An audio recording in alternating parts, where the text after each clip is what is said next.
तो दोस्तों, आज की कहानी एक शरीफ आदमी की है। एक ऐसा आदमी जो जरूरत से ज्यादा शरीफ है। उसकी जिंदगी अच्छी चल रही थी, पर एक दिन जाने अनजाने में उसने रशिया के सबसे बड़े माफिया से पंगा ले लिया। तब अपनी फैमिली को बचाने के लिए वो इतना ज्यादा खतरनाक बन गया कि बड़े से बड़ा गैंगस्टर भी उससे दूर भागने लगा। मूवी का नाम है नोबडी। मूवी की शुरुआत में हम एक आदमी को देखते हैं जिसका नाम है हच मैंसल। वो इस वक्त पुलिस कस्टडी में है, पर उसका एटीट्यूड सातवें आसमान पर। वहाँ पुलिस वालों ने इससे पूछा कि वो कौन है। तब हच उन्हें अपनी स्टोरी सुनाने लगा। हच एक सीधा साधा और शरीफ इंसान है। वो अपने फादर इन लॉ की कंपनी में ऑडिटर का काम करता है। उसकी जिंदगी ठीक ठाक चल रही थी, पर एक रात दो चोर उसके घर में घुस आए। उन दोनों चोरों ने उसके सारे पैसे और उसकी कीमती घड़ी ले ली। उन चोरों में से एक लड़का और एक लड़की थी। हच ने लड़की के हाथ पर एक टैटू बना हुआ देखा। वो चोर घर से बाहर जाने लगे कि तभी वहाँ हच का बेटा ब्लेक आ गया और उसने चोरों पर अटैक कर दिया।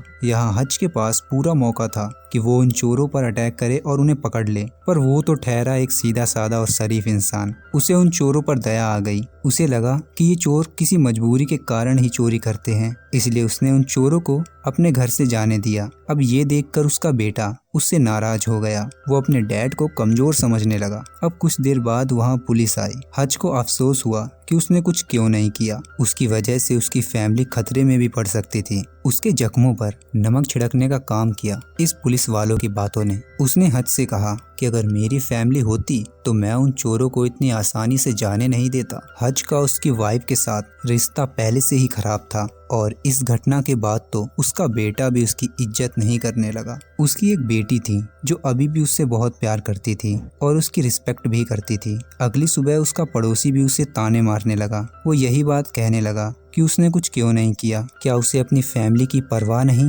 अब बेचारा हच सबके ताने सुन सुन के तंग आ चुका था। जब वो अपने ऑफिस पहुंचा तो उसका साला चार्ली आकर उससे यही बात पूछने लगा कि उसने कुछ क्यों नहीं किया। अगर मेरी बहन को कुछ हो जाता तो उसका जिम्मेदार कौन होता? इसलिए चार्ली ने हच को एक गन दी ताकि अगली बार कुछ ऐसा हो तो वो अपनी फैमिली की सेफ्टी कर सके। इसके बाद वो अपने फादर इन लॉ एडी के पास गया। हच ने उससे कहा कि वो उसकी फैक्ट्री खरीदना चाहता है। ऐसा इसलिए क्योंकि उसकी इज्जत तो कोई करता नहीं था। वो चाहता था कि उसके पास कुछ ऐसा हो जिसे वो अपना कह सके। इसके बाद वो एक कमरे में चला गया। वो सीक्रेट रेडियो से अपने भाई हैरी से बात करने लगा। हच ने हैरी को बताया कि वो दो लोग थे, एक लड़का और एक लड़की, जो काफी डरे हुए थे और उनके हाथ में जो गन थी वो खाली थी। हच को ये भी पता था कि वो गन पहले कभी यूज नहीं की गई थी और जब हच ने ये सब देखा तो उसने उन दोनों को जाने दिया। हच की ये सब बातें सुनकर ऐसा लगता है कि वो पहले से शरीफ आदमी नहीं था। खैर, सच्चाई क्या है वो हमें आगे पता चलेगी। इसके बाद वो अपने डैड डेविड से मिलने गया। डेविड एक रिटायर्ड FBI एजेंट है। अब वो काफी बूढ़ा हो चुका है, इसलिए वो एक नर्सिंग होम में रहता है। उसने अपने डैड को उस रात के बारे में बताया। उसने ये भी बताया कि उसकी फैमिली के साथ साथ जो भी उसे जानता है सब उसे कमजोर समझते हैं। इसके बाद हच घर वापस आया। तब उसकी बेटी ने उससे कहा कि उसका किटी कैट ब्रेसलेट नहीं मिल रहा। शायद वो चोर उसे भी ले गए, क्योंकि वो ब्रेसलेट उन पैसों में ही रखा हुआ था। वो चोर उसके पैसे ले गए। हच को इससे कोई फर्क नहीं पड़ता, पर उसकी बेटी का ब्रेसलेट ले गए ये उसे कतई मंजूर नहीं था। अब वो एक बार फिर अपने डैड के पास गया और उनका ID कार्ड और गन ले ली। अब हच हर टैटू की दुकान पर जाने लगा और उसी टैटू के बारे में पूछने लगा जो उसने उस चोरनी के हाथों पर देखा था। कई दुकान देखने के बाद भी उसे कुछ पता नहीं चला। तब वो एक आखिरी दुकान पर गया। वहाँ जब उसने अपना ID कार्ड दिखाया तब शॉप के ऑनर ने उससे कहा कि ये कार्ड 20 साल पहले ही एक्सपायर हो गया है और इसमें लगी फोटो भी तेरी नहीं है। अब वहाँ कुछ गुंडों ने हच को घेर लिया। तब हच ने उन्हें कुछ पैसे ऑफर किए। तभी शॉप के ऑनर ने हच के हाथ पर एक निशान देख लिया। इसके बाद तो मानो उसके होश ही उड़ गए। उसने अपने आप को जाकर एक कमरे में बंद कर लिया। ये देखकर उन्हें समझ आ गया कि हच कोई मामूली इंसान नहीं है, इसलिए उन्होंने उस टैटू वाली लड़की का पता भी बता दिया। इसके बाद हच उन चोरों के घर पहुंचा। सबसे पहले तो उसने उस चोर का टकला बजाया। फिर उसने कहा कि मैं आम आदमी हूँ और मेरी भी एक फैमिली है, इसलिए मेरी घड़ी और किटी कैट ब्रेसलेट मुझे वापस कर दे। उन्होंने घड़ी तो वापस कर दी, पर वो ब्रेसलेट उनके पास नहीं था। अब ये सुनकर हच उस टकले को मारने ही वाला था कि तभी अचानक उसे एक बच्चे के रोने की आवाज सुनाई दी। उसने जाकर देखा कि एक छोटा बच्चा बीमार था और साथ ही उसने ऑक्सीजन मास्क भी लगाया हुआ था। ये देखने के बाद हज के अंदर का अच्छा इंसान जाग गया और उन चोरों को बिना कुछ कहे ही वहाँ से वापस आ गया, पर गुस्सा उसके अंदर अभी भी भरा हुआ था। अब हज बस से अपने घर जा रहा था, तभी कुछ गुंडे जबरदस्ती उस बस में घुस आए और वहाँ बैठी एक लड़की को छेड़ने लगे। हज का पहले ही दिमाग खराब था, उसके हाथों में खुजली मच रही थी। अब उसे अपना गुस्सा निकालने का मौका मिल गया, क्योंकि वो चोर नहीं तो ये गुंडे ही सही। हज ने बस ड्राइवर को बाहर भेजा और गेट बंद कर लिया। हज ने पहले तो थोड़ी मार खाई वार्म अप के लिए, फिर कुछ देर बाद वो अपने फॉर्म में आ गया। तभी एक गुंडे ने उसे चाकू मार दी। हज ने भी उन सभी को काफी घायल कर दिया था। तभी उनमें से एक ने हज को खिड़की से बाहर फेंक दिया। महिला ड्राइवर ने उससे पूछा कि क्या वो ठीक है। तब हज बिना कुछ बोले दोबारा बस के अंदर चला गया और उस लड़की को वहाँ से जाने को कहा। इसके बाद तो वो बस हज के लिए एक पिंजरा और वो एक शेर, साथ ही वो गुंडे उसका शिकार। हज ने एक गुंडे को इतना मारा कि उसकी नाक तोड़ दी और उसे सांस लेने में काफी प्रॉब्लम होने लगी। तब एक बार फिर हज के अंदर का अच्छा इंसान जाग गया और उसने उन सभी को जिंदा छोड़ दिया। अब जब हज की खुजली मिट गई तब वो अपने घर वापस आ गया। उसकी वाइफ ने उसके जख्मों पर मलहम पट्टी की। उसके जख्मों को देखकर उसकी वाइफ ने उससे कहा कि शायद हज के पुराने दिन वापस आ गए। मतलब हज एक आम इंसान तो बिल्कुल नहीं है। इसके बाद हम रूस के सबसे बड़े माफिया यूलियन को देखते हैं, जो एक बार में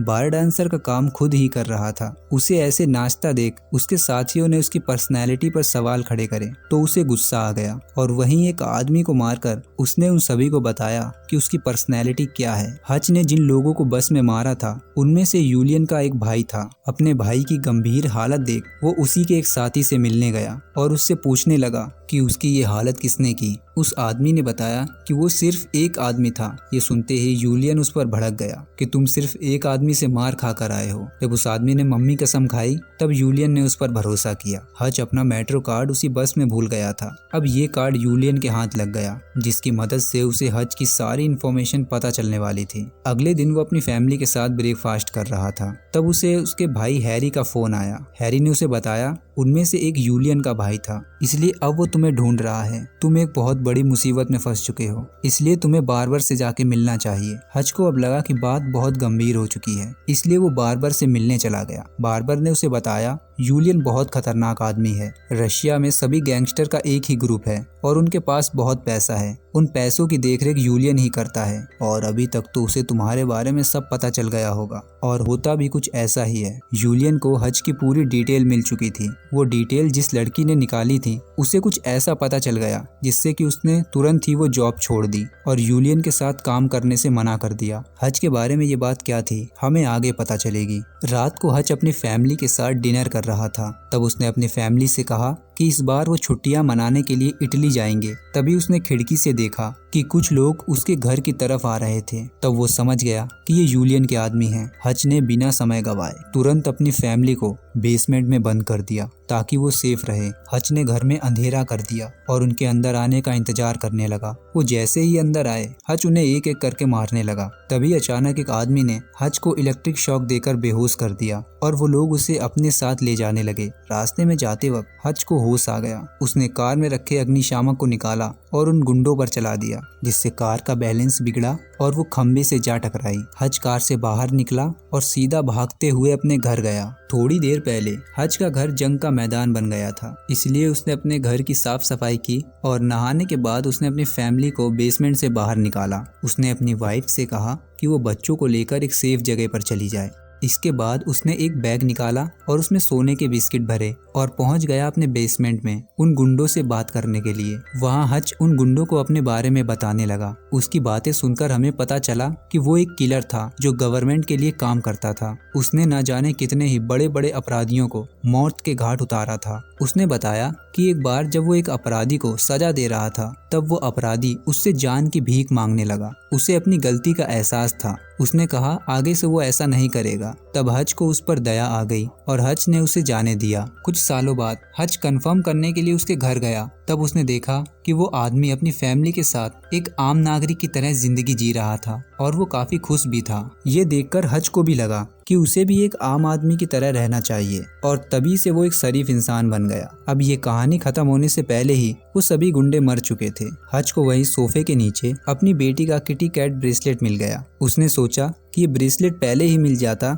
तो आज वो इतनी बड़ी मुसीबत में नहीं फंसता। इसके बाद उन लोगों को मुक्ति देने के लिए उसने अपने ही घर में आग लगा दी और अपने पड़ोसी की कार लेकर वहां से चला गया। इधर दो लोग हच के फादर को मारने के लिए आए, पर उन दोनों को पता नहीं था कि जिसे वो मारने जा रहे हैं वो एक रिटायर्ड FBI एजेंट है। वो दोनों जैसे ही डेविड के पास पहुंचे, डेविड ने उनका गेम बचा दिया। इधर हच अपने फादर इन लॉ की फैक्ट्री में पहुंचा और उन्हें सोने के बिस्किट देकर वो पूरी फैक्ट्री खरीद ली। इधर जब यूलियन को पता चला कि हच उसके आदमियों को मारकर भाग गया है, तब वो दूर दूर से अपने सभी आदमियों को बुलाने लगा। हच भी उस फैक्ट्री को जंग का मैदान बनाने के लिए वहाँ छोटे छोटे ट्रैप्स लगाने लगा और यूलियन से मुकाबला करने के लिए तैयारी करने लगा। इसके बाद वो यूलियन के उस अड्डे पर गया जहाँ उसने सारा पैसा संभाल कर रखा था। हच ने वहाँ मौजूद सभी लोगों को अपने अंदाज में मार दिया और वहाँ रखे पूरे पैसों में आग लगा दी। इसके बाद वो यूलियन के पास मिलने गया जहाँ यूलियन बार डांसर का काम करता था। वहाँ हच को देखकर यूलियन को काफी ज्यादा हैरानी हुई।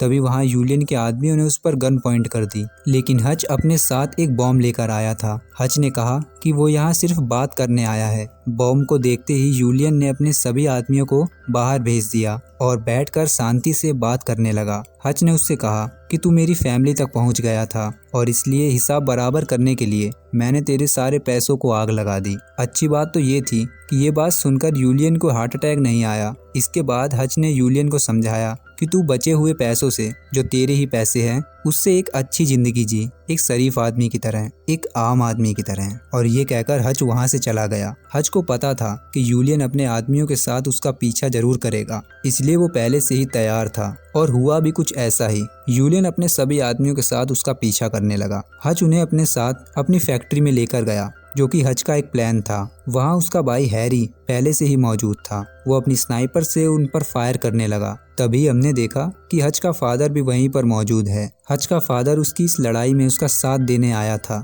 वो इसलिए क्योंकि रिटायरमेंट के बाद उसकी जिंदगी से एडवेंचर लगभग खत्म ही हो गया था। हच ने फैक्ट्री में जो ट्रैप बिछाए थे उन्होंने अपना काम करना शुरू कर दिया। हैरी पेशे से तो एक पायलट था, पर वो लड़ने में हच से कम भी नहीं था। देखते ही देखते उन तीनों ने उस फैक्ट्री में लाशों के ढेर बिछा दिए, पर तभी यूलियन ने आकर एक गोली हैरी को मार दी। इसी बीच उन तीनों की गोलियां भी खत्म हो गईं और तब हच ने वो बॉम्ब निकाला जो वो यूलियन के पास लेकर गया था। उसने उस बॉम्ब को एक बुलेट प्रूफ ग्लास के आगे रखा और यूलियन की तरफ बढ़ने लगा। वो जैसे ही यूलियन के पास पहुंचा, उसने बॉम्ब को ब्लास्ट कर दिया, जिससे यूलियन की मौत हो गई, पर हच को कुछ नहीं हुआ। तभी वहां पुलिस भी आ गई। हच ने अपने फादर और अपने भाई को वहां से निकाल दिया और खुद अरेस्ट हो गया। जाने से पहले उसने अपनी वाइफ को कॉल किया और उसे बताया कि अब सब कुछ ठीक हो चुका है। अब सीन प्रेजेंट टाइम में आता है जहां हच पुलिस कस्टडी में था। तभी वहां उन पुलिस वालों को गवर्नमेंट एजेंसी की तरफ से एक कॉल आया। तब पुलिस वालों ने हच को छोड़ दिया। इसके बाद हम 3 महीने बाद का समय देखते हैं, जहां हच अपनी वाइफ के साथ एक नया घर देखने आया था।